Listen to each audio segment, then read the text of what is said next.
Decade-long compensation claim battle. 17-year-old Shamsu undergoes a DNA test to prove he's a victim of a failed drug trial by the pharmaceutical company Pfizer that happened 15 years ago in Kano State, Nigeria. 11 children were killed and several more injured when Pfizer tested out a drug called Trovan on 200 children. The drug was supposed to treat a deadly regional outbreak of meningitis. Pfizer agreed to pay $75 million in compensation in 2009, but they introduced DNA testing as part of the process for qualifying for the payment. Back at home, survivors like Shamsu, who was crippled, and their families feel the DNA test is designed to deny them of the compensation money.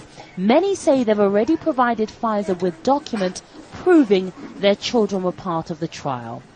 In the claimant form we filled, they stated clearly that only when we undergo a DNA test, they will pay the compensation. Pfizer, which denies all wrongdoing, even though it's agreed to pay out $75 million, says the DNA test is designed to guard against fraudulent claims. As we're talking, we've collected samples from 547 people, and only 200 people participated in the study. So what do?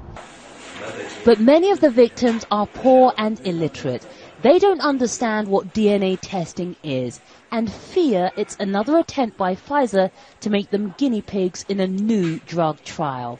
Some victims abandoned their claims when DNA testing was introduced as a condition of receiving payment.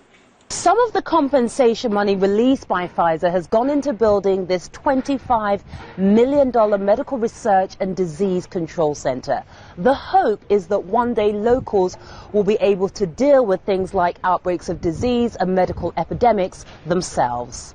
It may go some way to healing the wounds of Pfizer's experiment and benefit the survivors who are simply too afraid to go for DNA testing.